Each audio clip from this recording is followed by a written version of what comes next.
नमस्कार, जम्मू संवाद देख रहे हैं आप और मैं हूं ललित खजूरिया। कहते हैं कि वही सरकारें सफल होती हैं और जनता के हित में वही सरकारें फैसले लेती हैं जब अपोजिशन मजबूत हो, क्योंकि कई मर्तबा सरकारों में इतनी हनक हो जाती है कि वो गलत फैसले ले लेती है और जनता जो है वो त्राहिमाम त्राहिमाम करती है, और तब अपोजिशन का एक अहम रोल होता है कि सरकार की हनक को वो ख़त्म करे, सरकार की जन विरोधी जितनी भी नीतियां हैं उसकी मुखालफत कर जनता के साथ जुड़े। लेकिन ऐसा लगता है कि जम्मू कश्मीर में अपोजिशन नाम की चीज़ ही नहीं है। शायद तभी पूर्व मंत्री चंद्र प्रकाश गंगा जी ने कहा कि यहाँ पर अपोजिशन मरी हुई है, तो हम क्या करें। या फिर हम ये कहें कि अपोजिशन की और भारतीय जनता पार्टी के बीच फिक्सिंग हो चुकी है। ये हम इसलिए कह रहे हैं क्योंकि जनता पिछले 3-4 सालों में इस तरह से उनके हकों को कुचला जा रहा है। महंगाई अपनी चरम सीमा पर है, बेरोजगारी ने सारे रिकॉर्ड तोड़ दिए हैं, प्रीपेड मीटर को लेकर सड़क पर हैं लगातार जनता। टोल प्लाजा देखिए आप, किस तरह से ज़बरदस्ती एक जजिया कानून लेकर आ गए हैं, ये जजिया कानून लेकर आ गए हैं। लेकिन अपोजिशन मस्त मलंग एंड आराम से गहरी नींद सोया हुआ है, चाहे वो कांग्रेस हो, चाहे पीडीपी हो, एनसी हो, या नई नई पार्टियों का जिनका यहाँ पर गठन हुआ है वो हो। और भारतीय जनता पार्टी का तो क्या कहना, इनको तो छोड़ दीजिए। क्या है अपोजिशन का अहम रोल?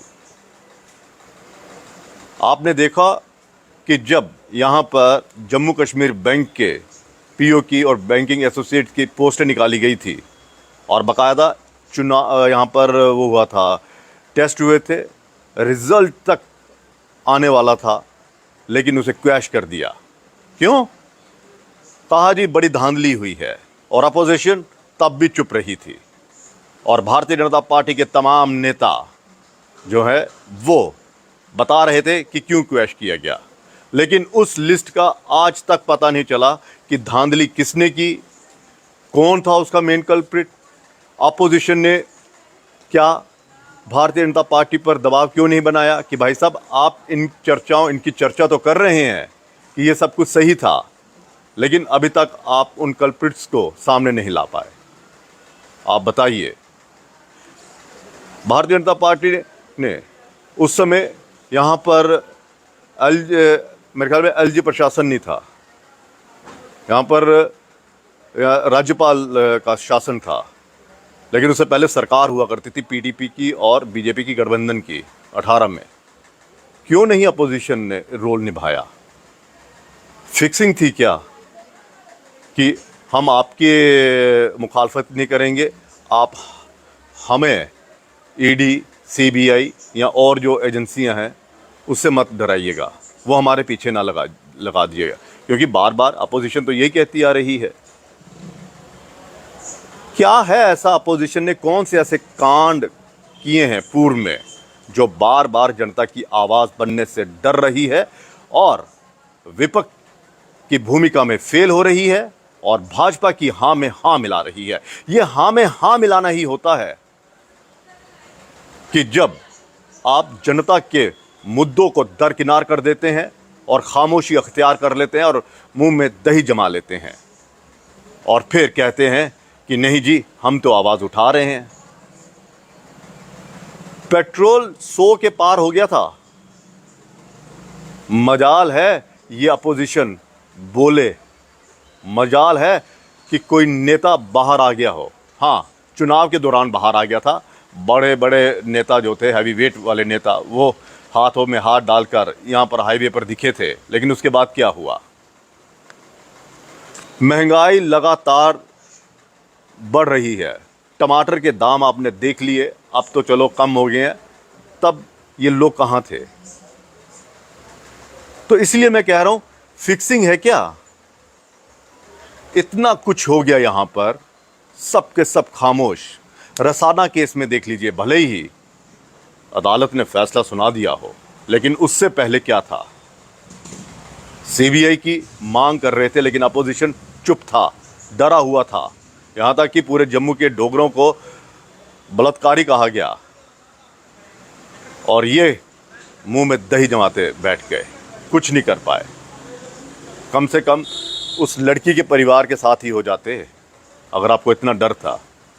बिल्कुल नहीं। बेरोजगारी बढ़ रही है, स्कैम पे स्कैम हो रहे हैं और एलजी साहब खुद मान रहे हैं कि यहां पर गड़बड़ियां हुई, लेकिन मजाल है कि ये अपोजिशन के बड़े बड़े चैंपियन जो हैं वो एलजी साहब के खिलाफ इन्होंने कोई प्रोटेस्ट किया हो, उनकी नीतियों की कभी कोई मुखालफत की हो।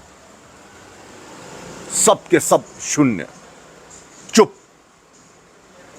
मोबाइल पे दिखते हैं और ज़बरदस्त दिखते हैं और बोलते हैं। आज भारतीय जनता पार्टी के नेता एलजी साहब से मिल आए, कह रहे हैं कि ये जो डिले कर दिया गया है प्रीपेड जो मीटर का जो मुद्दा चल रहा है, ये अब नहीं लगेंगे, थोड़ी इनको होल्ड पे कर दिया गया है। तो अपोजिशन से ये पूछना चाहिए, भैया इतना लोग इतने उस पे थे, सड़क पर थे, बार बार प्रोटेस्ट कर रहे थे, आपने देखा होगा कितने वीडियो वायरल हो रहे थे, ये चुप क्यों रहे, क्यों नहीं लोगों के बीच में आए? और अब जब एलजी साहब ने कहा कि ये सब कुछ हो गया और भारतीय जनता पार्टी श्रेय लेने में चली गई वहाँ पे कि हमने ये मुलाकात की, जनता का प्रेशर था तो आप गए, लेकिन ये मत इस पे मोहर लगाइए कि ये नहीं लगेंगे, ये लगेंगे, डंके की चोट पर लगेंगे, क्योंकि एलजी साहब का जो स्वभाव है, जो उनकी फितरत है, वो सब जानते हैं। और ये नेता उनसे मिलकर जम्मू की आवाम को बरगला देते हैं और कह देते हैं जी हो गया। प्रॉपर्टी टैक्स के बारे में आप देख लीजिए, किस तरह से कहा था कि प्रॉपर्टी टैक्स नहीं लगेगा, और एलजी साहब का वो बयान जो है, वो वीडियो है, वो वायरल भी हुआ था। लेकिन फिर क्या हुआ, प्रॉपर्टी टैक्स लगा कि नहीं लगा? लेकिन भारतीय जनता पार्टी के नेता ही चुप हो गए, खुश हो गए जी हो गया जी, कह दिया नहीं लगेगा। और अपोजिशन उस वक्त भी हमारे पास मुद्दे ही नहीं होते, मुद्दे तो हैं लेकिन आपकी फिक्सिंग हो चुकी है भारतीय जनता पार्टी के नेताओं के साथ, शायद एलजी साहब के साथ भी। तभी तो एक के बाद एक जन विरोधी फैसले लिए गए, लेकिन आपका दिल पसीजा नहीं और आपने अपोजिशन का धर्म तक नहीं निभाया। और फिर कहते हैं जी मीडिया जो है वो गोदी मीडिया है, वो बिका हुआ है, बिकाऊ है। ये मीडिया आपको बिकाऊ वो लगता है, और आप क्या हैं बताइए?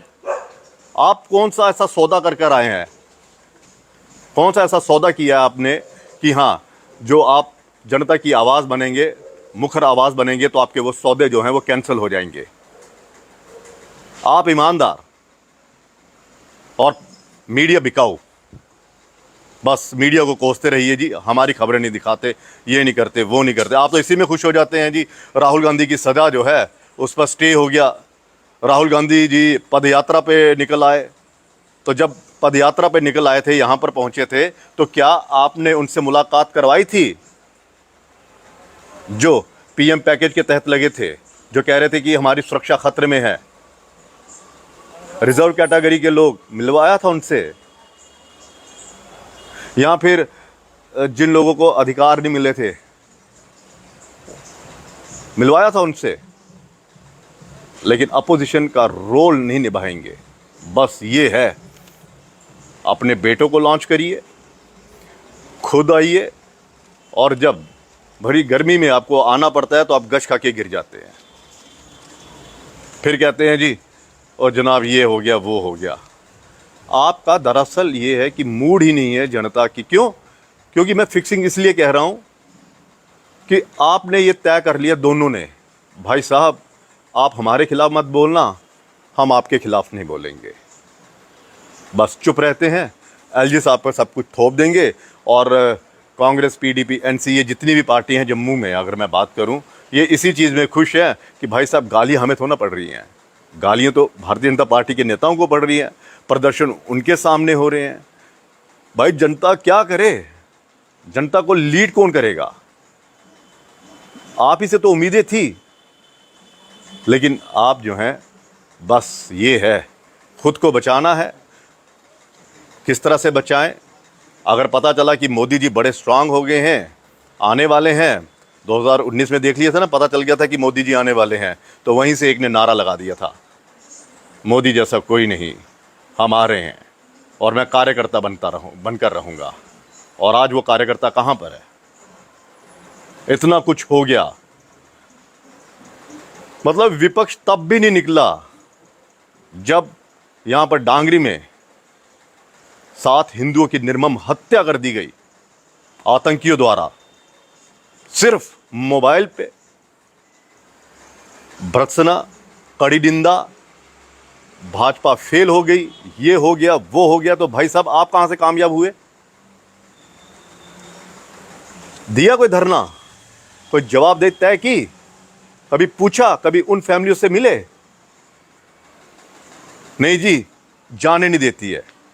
जिनमें जिगरा होता है लोगों के लिए कुछ करने का ना, वो इन बंदिशों को नहीं मानती। वो पुलिस से नहीं डरती, वो डंडे खाने से नहीं, लठ खाने से नहीं डरते वो लोग, वो जेल जाने से नहीं डरते। लेकिन आपको डर है, क्योंकि आपको पता है कि एक बार जेल की हवा खा ली तो शायद बाहर भी ना आए। ये तो हाल है अपोजिशन का। एमबीबीएस में 180 की 184 सीटें हो गई। मजाल है कि कोई अपोजिशन का लीडर, जो अपोजिशन की पार्टी जो है, वो पूछे एलजी साहब से कि जनाब ये क्या हो गया। प्रशासनिक चीफ सेक्रेटरी से सवाल करे कि जनाब ये हो क्या गया, आपने तो बच्चों का भविष्य अंधकार में डाल दिया। और 8 सीटें जो हैं वो कम कर दी गई। किसने करना था? हाहाकार मचा हुआ था कोरोना में, लेकिन अपोजिशन के लीडर घर में दुबक कर बैठे थे कि हमें काम नहीं करने दे रहे थे। लेकिन वो कुछ सामाजिक संस्थाएं थी, कुछ युवा थे जो तब भी सड़क पर उतरे हुए थे। ये बात करते हैं, और शायद गंगा जी सही कह रहे हैं कि अपोजिशन मरी हुई है। अपोजिशन मरी हुई है तभी ये नेता मनमानी कर रहे हैं। अपोजिशन मरी हुई है तभी एलजी साहब जो हैं वो इतने कड़े फैसले ले रहे हैं। कहाँ थी अपोजिशन जब रिलायंस मार्ट यहाँ पे खोलने के लिए प्रदर्शन किए गए? कहाँ थे आप? अब लोगों के बिल इतने ज़्यादा आ रहे हैं। स्मार्ट मीटर तो चलिए आपने पेंडिंग कर दिया कि ये नहीं लगेंगे, फिलहाल आपने डिले कर दिया, जो खबर सुनने में आ रही है। और उसका कौन गए थे जी? श्यामलाल शर्मा जी गए थे। तो श्यामलाल शर्मा जी से पहले पूछना था कि भाई साहब, जब जनता पूछ रही थी, बुला रही थी आपको, तब कहाँ थे आप? पता है कि इतना बड़ा प्रेशर आ गया है, लोग सड़क पर हैं, युवा लगातार प्रदर्शन कर रहा है, कुछ सामाजिक संगठन है, कुछ सभाएं हैं, वो प्रदर्शन कर रही हैं, प्रेशर डाल रही हैं। अब आपको आ गया कि हाँ, श्रेय लेना है मुझे। तो तब कहाँ थे? कहाँ थे तब आप लोग? टोल प्लाजा में तो आपसे जाया नहीं जा रहा, पूछा नहीं जा रहा कि किस तरह का ये हो रहा है। डोमिसाइल का पता है ना, किस तरह से ढोल नगाड़ों के साथ भाजपा ने स्वागत किया था, और आप लोग मुंह में दही जमा कर बैठ गए थे। और बाद में फिर चेंज हुआ, फिर आप कह रहे थे जी भाजपा को पता चल गया था, उन्होंने गलत किया इसलिए ये सब कुछ हुआ। तो आपने प्रेशर डाला था क्या? आपके बच्चों के रोजगार छीन लिए गए, यहां तक कि रेडी लगाने के काबिल रहे वो बच्चे जिन्होंने 10वीं 12वीं की हुई है, सरकारी नौकरी तो मिलनी नहीं है। उनके बारे में आपने क्या सोचा? क्या कभी आपने प्रोटेस्ट किया कि भाई साहब, यूपी बिहार वालों की इतनी इतनी लंबी कतारें लगी होती हैं और ये किसी को दूसरे को घुसने नहीं देते हैं यहाँ पर? अगर कोई लगाए, हमारे युवा क्या करेंगे अगर जिन्होंने ये काम करना है? कोई तो सोचता होगा ना कि मैं भी सब्जी की कोई छोटी सी दुकान, छोटा सा ठेला लगा लूँ, लेकिन लगाएगा कहाँ पे वो? सारी सड़कों पर तो इन लोगों ने कब्जे कर लिए हैं।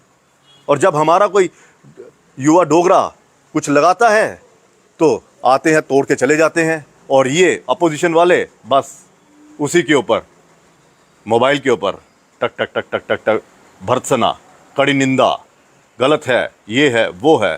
तो आप बताइए आपने सही क्या किया? मेडिकल कॉलेज की बदतर हालत हो गई पिछले 4 सालों में, और रिकॉर्ड तोड़ यहां से बाहर गए लोग अपना इलाज करवाने के लिए। कहां था अपोजिशन? क्या भूमिका है इसकी?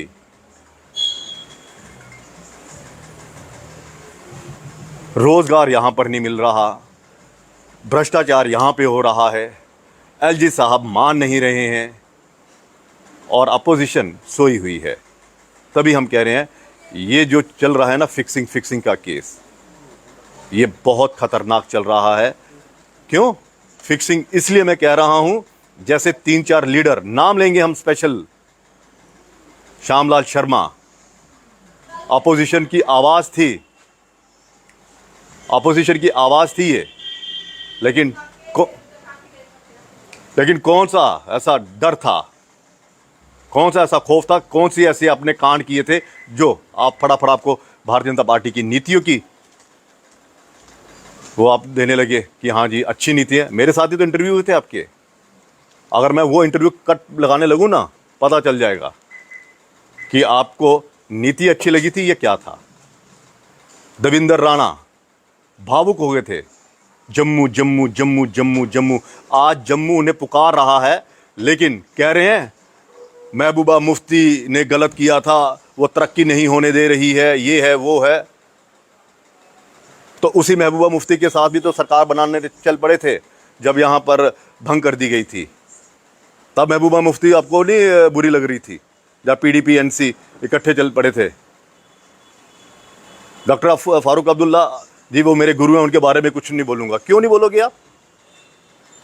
अगर तरुण चुग जी कह रहे हैं कि जम्मू कश्मीर की बर्बादी के लिए फारूक अब्दुल्ला और उमर अब्दुल्ला साहब जो हैं वो जिम्मेदार हैं इस बेड़ा गर्क करने के लिए, तो आप कह रहे हैं जी मैं उनके खिलाफ नहीं बोलूँगा। क्यों नहीं बोलोगे आप उनके खिलाफ? क्या भविष्य में आपने उनकी फिक्सिंग करवानी है? अगर भाजपा की और एनसी की ज़्यादा सीटें आएंगी तो आप उसमें मीडिएटर की भूमिका निभाओगे। कल तक जम्मू के लिए आंसू बहा रहे थे आप, और संन्यास तो आपको ले लेना चाहिए सर। सही कह रहा हूँ मैं, क्योंकि आप ही ने बयान दिया था, और जेकर मैं अपनी भैन ते नहीं खड़ा होगा, जेकर मैं रिजर्व कैटागरी ते नहीं तो भैना तो आज साड़ा फायदा किया इत्थे, सानू तो संन्यास ले लेना चाहिए। तो ले लेना चाहिए संन्यास।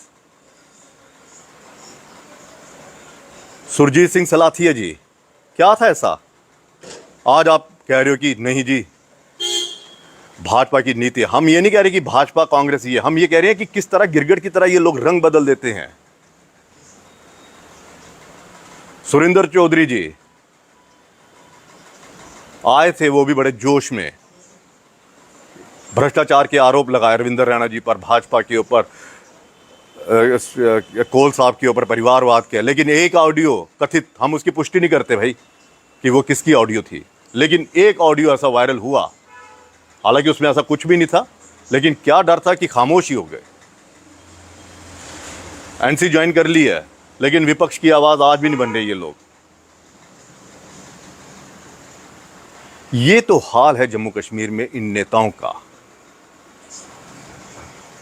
क्या मतलब कि इतना कुछ हो रहा है, लोग त्राहिमाम कर रहे हैं, कोई कहे या नहीं कहे।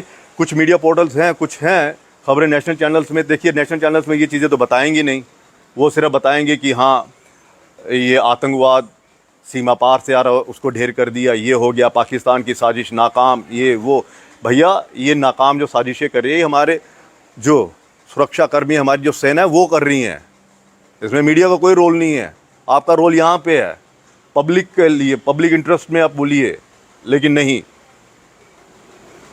और कुछ ऐसे एक्स रिपोर्टर, बड़े बड़े पत्रकार, वो भी नहीं बोल रहे। कल तक उतने उनके बड़े बड़े लेख आया करते थे और एक रोल निभाते थे, लेकिन अब नहीं करेंगे। क्यों करेंगे? अगर कुछ बोल दिया तो क्वार्टर जो मिले हैं वो खाली हो जाएंगे, जो सरकारी जो सहायता मिल रही है वो इनसे छिन जाएगी। ये तो हाल है। तो कुल मिलाकर आप देखिए एक शून्य जो है वो बना हुआ है यहाँ पर।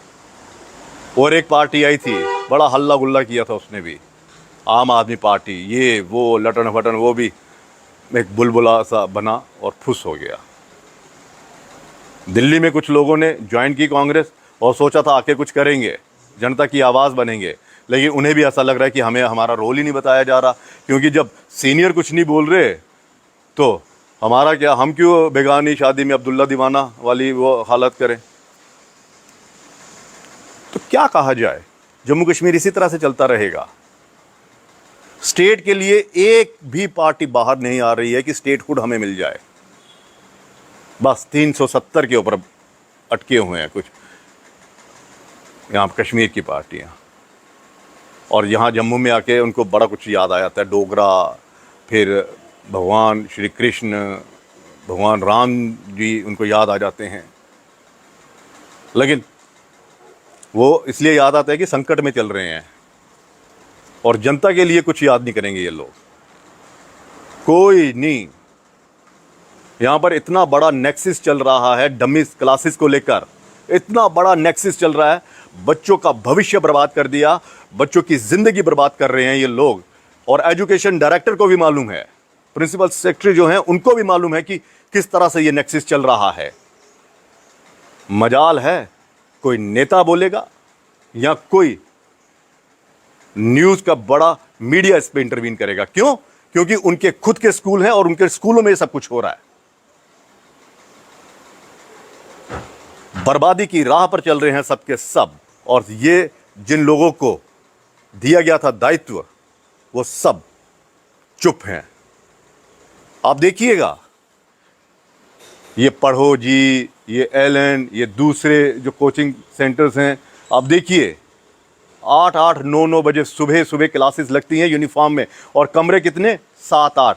वैसे तो आप स्कूलों में किसी को वो परमिशन नहीं देते कि आपका इतने कनाल में ये होना चाहिए, इतना फ्रंट आपकी ग्राउंड होनी चाहिए, ये होना चाहिए, फलां होना चाहिए, इतने बच्चे होने चाहिए क्लासरूम में। तो आपने कभी देखा ये कोचिंग सेंटर्स कहाँ खुले हुए हैं? ये तो गरीब कहाँ जाएगा, कहाँ जाएगा गरीब? इस पर कभी ध्यान दिया? पॉलिसी बना दीजिए, एक उसमें से दूसरा उसमें, तीसरा उसमें। कभी देखा है कि आपके सरकारी स्कूलों की क्या हालत है? अब कुछ लोग कहते हैं जी पोजीशनें आ रही हैं, सरकारी स्कूलों में भी आजकल ये चल रहा है। कभी देखिएगा बड़े बड़े जो टीचर्स हैं उनके बच्चे, उन्होंने एडमिशन ली होगी लेकिन रेगुलर स्कूल नहीं आते होंगे वो। क्यों?